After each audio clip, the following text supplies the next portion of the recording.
All right, this is it, the final Twisted Tea Best Post-Race Show of the year, but it's getting so late here at Ironman Raceway, I don't even have a Twisted Tea. I'm kind of upset about that, but there's much more going on back here, so we could probably find other stuff.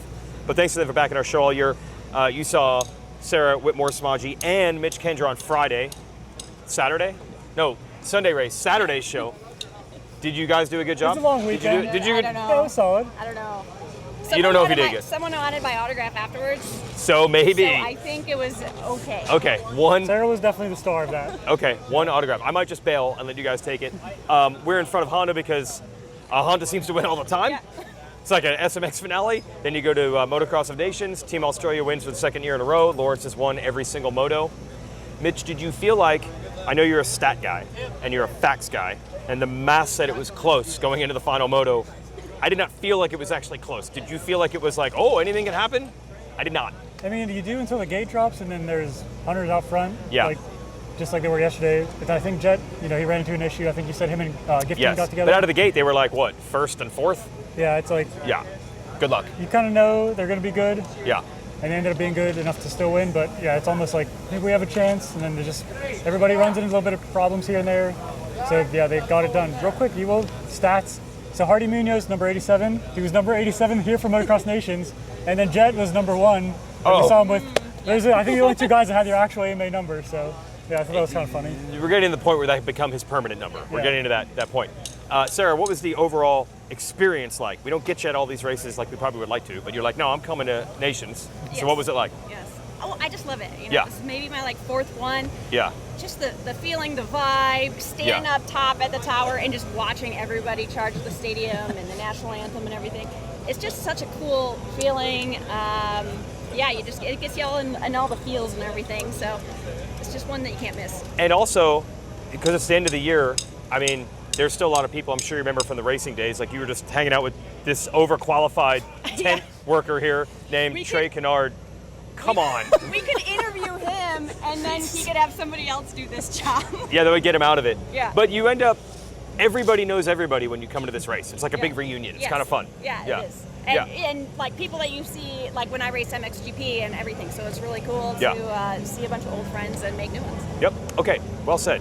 We're going to get to an interview with Lars Lindstrom, again, talking about Honda just winning everything all the time. Not because of Lars, I can tell you that. He just has really good riders on his team. All right, we've grabbed the man of 1,000 interviews, Lars Lindstrom. Again, I apologize for the shirt like I did in the intro. I just got too many, look, I got multiple mics. I'm not sure I want to do this interview now because I thought it was the SMX Insider, which was like, Oh, this is actually, well, less elite. Let's get it done. Less elite. So Lars, your team wins because Honda riders won. Yep. But I don't know how many people remember you have heritage with Team Australia dating back to the Chad Reed days. So you've been down this road. Yeah, 2011. I was part of the first time that they got any podium, the first podium. Yeah. And won a moto with Chad, which was great in Saint Jean d'Angely. Yes. So, I've known a lot of these guys. Gary Ben and all those guys, they've all been really, really cool. And that's why I don't mind working with them. I try to go the extra mile for them because they're really, really good people. Is it make it a little less stressful? Because last year, I don't know how many people remember, Chance Hymas was supposed to race. Yeah. You had Joe. But Japan's probably not a team that's going to battle for the win. Was it a little simpler this year to be like, well, at least I don't have Team USA, Team Australia under the same tent battling each other? Well, actually, last year Joe didn't ride. Yes. But this year he did. So this year we had Team Australia under our tent, all 3 guys. Yes. Plus Joe, plus Yuki Okura. Yeah. So it was pandemonium under there. Right. And on top of that, we had the HRC MXGP guys over here. Okay. Plus Team Brazil. Yeah. Plus we had Team Ireland. Plus, we were doing Team Chile. We're helping them, just at least helping them. So, if they're on a Honda, you help. If we get the right request from whatever. Okay. But I'm a giver. We know. I do these interviews. I don't know why. It's amazing. I hope these riders. I don't know why. No, I'm just kidding. It's cool to see the global Honda thing. We come to these events. You don't do that very often. I want the best for them. I want the best for Honda. Yeah. So I don't mind doing those things. I think it's fun. Yeah. And you get experience like you've never had before. So that's why it's cool. But it definitely, when we had Team Australia versus Team Japan, a little different dynamic, like you said. Yes. We want the best result for Joe and the team. Yes. But we know that it's probably going to be tough. So I mean, I was actually with Team Japan. I had their headset on. Oh, really? Yeah, their channel. Oh. I wasn't Team Australia. Okay. We have so many other people helping Team Australia. Yes. That I'm like, I'm going to be Team Japan. Oh. So I got on the radio, konnichiwa, let's do this, you know? My interview was I didn't do my background research. No. We really need to talk to you more about Japan than Australia. But speaking of that, how was Joe? He rode fast. Yeah. Maybe the end of that second moto was the bigger bike catching up to him a bit? Yeah. Yeah, it finally got him? Yeah, I mean, Yeah. and especially because he had to do those back-to-back motos. Yes. And and it's, I mean, 450. He kind of mentioned it. I don't know if you got a chance to talk to him, but he was like, it was different. You know, it's a lot harder. And but even then, you know, you got to ride any moto like that close back-to-back is gonna be tough. But yeah, the 450 was super fun for him to ride. He was stoked, you know. Okay. Like even just yesterday when we rode practice, he's like, it's so fun to ride. Like you get so much power. You don't have to do this. Kind of like an RJ type of thing, I'm assuming. It did. So yeah, it was really, really cool to see him whole shot that third moto. Yeah. And just ride the way he was riding. He's all over Kuhn in there, about to pass him back. So Yeah. all those kind of things are super exciting to see, and I'm really proud of him. So. Anything left to say about Hunter and Jett and Dazzy and Emma and Tate? I mean, they're okay, I guess. Yeah, no, that was rad. It was. Yeah. It's kind of funny, like going into that moto, it's like, all right, they're gonna get really good starts. So, like, you know, like. Well, you have the button. Yeah. You have the button. Yeah. Yes. The button worked out. Yep. But yeah, like both of them, you know, like especially that last moto, I actually kind of said to myself, I didn't say it to anybody else, but like after qualifying yesterday, it's basically like kind of everybody else is kind of fun, you know? It looked that way. I mean, That's kind of how it felt. Yes. But you never know with this race. It's so gnarly. Like anything can happen. Like Kunin or whatever when he crashed and bike, you know, got hit by Jessica Cooper, I think. That's right. Yep. But yeah, it's just such a crazy race. But that's why it's so awesome. That's right. Yeah. Yeah. So, but yeah, no, super stoked for Hunter. Yeah. Jet's never gone 1-1 in Nations. Okay. Hunter's got one on him. Just saying. Hunter's got one on him. Yeah. No, but I mean, Jett to come back. I didn't see what happened up in that thing with gifting. He pretty much shoulder blocked. I might put that one on Jett. Gifting had footage. Oh, really? I mean, he hit him from the inside pretty hard. Okay. And Gifting got up and he's like, wow, that's Jett. Oh, wow. Yeah. Okay. He was surprised. Yeah, like you said, can't really say anything until you see the footage, right? But, but so anyways, that put him back, but then, you know, that made it more exciting for everybody to watch, I guess. So It did. It left it in doubt slightly, but I think you're right. After Saturday, you kind of knew. Anyway, good job. More interviews, more winning. Vegas was good. Ironman's good. We'll see him at the next one. Okay, Lars doing another interview. Mitch actually got RJ Hampshire and Mike Pelletier of Team USA. Let's hear from them, and then I'm going to leave it to these two. All right, RJ, just walk us through Motocross Nations here. Yeah, man, it was a really tough. Today was tough day. Yesterday went well, qualified well. You know, came through the pack to fourth, and then got us a pretty good gate pick for today. First moto got a good start, working away up in the second.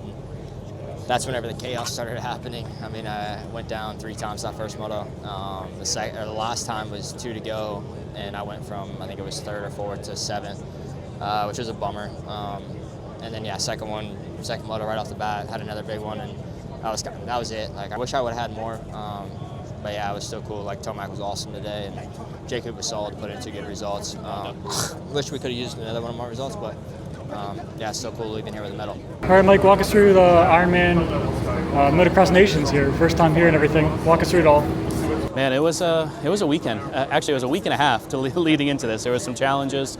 Our guys overcame them, and I couldn't be prouder of these guys that stepped up this weekend after a long season. You know, coming in, losing 2 riders is difficult, but these guys stepping in the week before the race is a much tougher task than it may sound. For them to commit at this level to do the performance they did this weekend is so special, and I'm really proud of the second place, and I'm proud of these guys. All right, like we mentioned, there was a lot of close racing. I ended up with the Australians getting the overall win back-to-back. I believe they're the first team to go back-to-back since 2018. France did it. There was a couple years we had hosting team wins, and then last year Australia won, and then they won again this year. So they'll have the familiar numbers back on their bikes next year. But yeah, there's a lot of exciting racing going on. But in terms of the overall standing, Australia, I mean, 1, 3, 13, and then their drop was 15. That was hard to beat.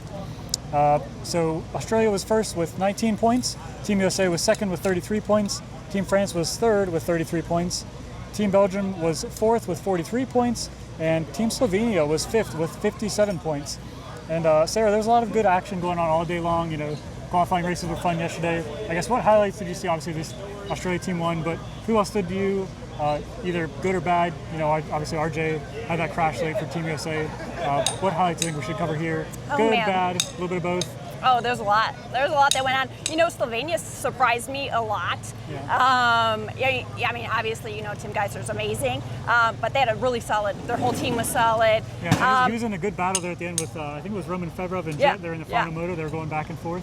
Oh, talk about Febra and Jett, that last moto, and Geiser, like, they both raced him. I feel like they raced him way harder than they raced anybody else. Like, I feel like maybe there was a point to prove or something. Maybe that like was they their were shot at the... a lot of like, you know, I'm gonna cut you off. Yeah, block a couple your multi-time champions there battling, so that was fun. France though, I feel like yesterday they weren't even really in the mix, or nobody was really talking about France, but every single freaking year France is going to be there. Like, they were yesterday, didn't even think about France, and then, oh, okay, we're battling with them to try to get second.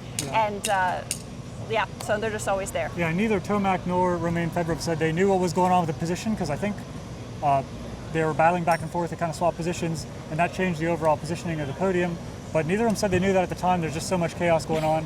I feel like France are just like steady. Like, the results they're not like excellent, but they're just really steady. Every year they're always steady. They had a couple year win streak.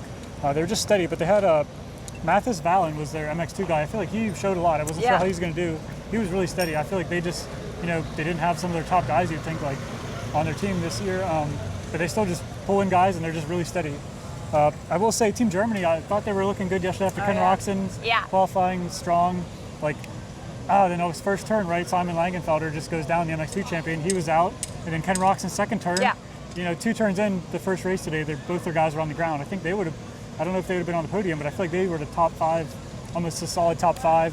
I think Ken Roxon went down in the last race as well. Yeah, I'm not sure what happened to him. Yeah, kind of a tough day for Kenny there. The last race, though, I was super impressed because they were saying that Antonio Caroli, who's 40 freaking years old, by the way. He retired, he came back, unretired, was a team manager, then he came back to race again on a new bike, So they're saying he's got a fracture in his wrist. Oh, yeah. That's what they were saying on the loudspeaker. He got 13. 40 years old, fractured wrist. I'm just going to go get 13. In the MXGP Open Moto against the best guys in the world. Ducati's Like, first time ever racing here as well. Him and Jeremy Seawer from Team Switzerland. That was the first time Ducati's ever done Motocross of Nations for those guys. So that was really cool. Brand new bike. To watch. It was super cool. Yeah, and then Team Belgium. I feel like we got to mention them as well. The Koenen brothers were so good yesterday. Like, we always know there's kind of have those wild moments. I think it was the third moto when Lucas had a wild crash that broke his fender off. Sacha went down in the first moto. I think it was right at the end. Him and Justin Cooper, I guess Sacha went down. Justin Cooper landed on his bike. Yeah, crazy. And then Sacha gets up, can't finish the moto because his bike and then his wrist injury. And then he goes down in the second moto, and he's really far back, and he gets up into 20th place. But, man, those guys are fast. That was a fun battle to watch. Lucas and Jett were going at it the first moto. There's just so many things, like, I feel like we talk about it comes down to the MX2 class, but it was just like, who couldn't make the mistakes? And that was Australia. They were just, they're pretty damn good. But, I mean, Kyle Webster, even though, like, he went down, first turn crashes both of his motos. He charged and had a good enough result to get it done for them. And one of his races was a drop around because the Lawrence were pretty dominant. But it's pretty hard to beat 1-1-3. You mentioned Team Slovenia. They were pretty solid. Like, Tim Geiser was really good. I feel like there was other guys too. Maxime Renault for Team France, he was really good. He's talked about this race is really important to him as well. And De Wolf, obviously winning MX2. He won MX2 back-to-back years. That was a really strong performance. But same thing, Team Netherlands, Glenn Koldenhoff had a crash kind of out of his control yesterday in the qualifying race. I think a rider went down in front of him. He landed on the bike. Glenn was here supporting the team, but just instantaneous, 40 position, DNS for him. So I'm sure Lander and Kai were kind of bummed about that. Yeah, it's just, this is it's an attrition thing. It's like you got to be there, you got to show up, you got to get strong results, and just everybody has a little bit of problems. You mentioned RJ Hampshire.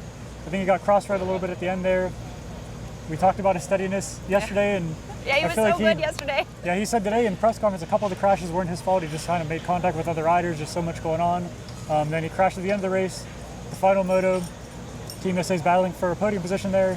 He goes off track, hits into a TV stand, and he got up and he drove back to the pits, and everybody's like, "Oh, can you keep going? What's going on?" And I smelled gas pouring out of his bike before I could even see it.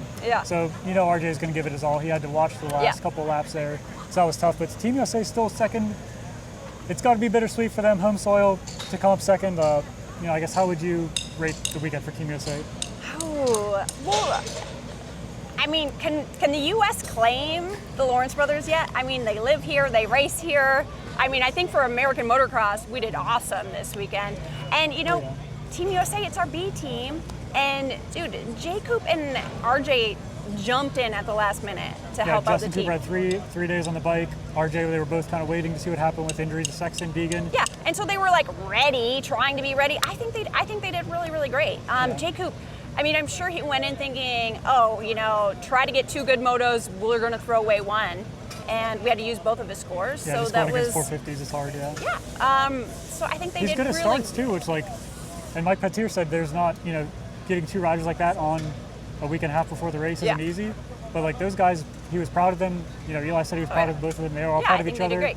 RJ felt, I feel like, a little disappointed just because he didn't have the weekend he wanted to, and he was kind of bummed.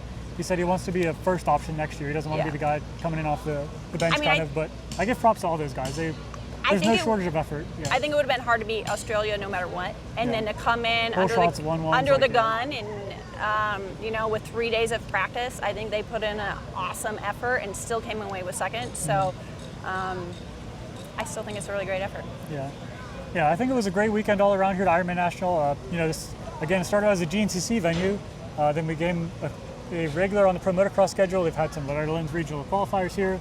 For it to hold a Motocross Nations, like, it was a pretty damn good venue. The guys were pretty pumped about how it turned out. The track looked pretty raceable. The place was packed. Like, people were going crazy. I think the weather was perfect, like, all around. Hot for October. Like, it feels like August out here today. For the NXGP guys, I mean, coming off their finale, it was a mutter. They canceled the last moto for them. Like, I think it was just a good weekend all around. The racing was awesome. Off track, everything was, I think it was an A+. Yeah. We'll have to see where the next couple Motocross Nations in the U.S. are going to be confirmed for the next couple of years. We've got 2 more in the next handful of years, so could this be back? Could there be another track? We'll have to check it out. We're going to France next year for the 2026 Motocross Nations, so thanks for following along all year, guys. Good job, Sarah. Thanks, Mitch. Thanks for tuning in all year long. Thanks to Twisted Tea for backing the show. We'll see you guys next year. A1, only a couple months away.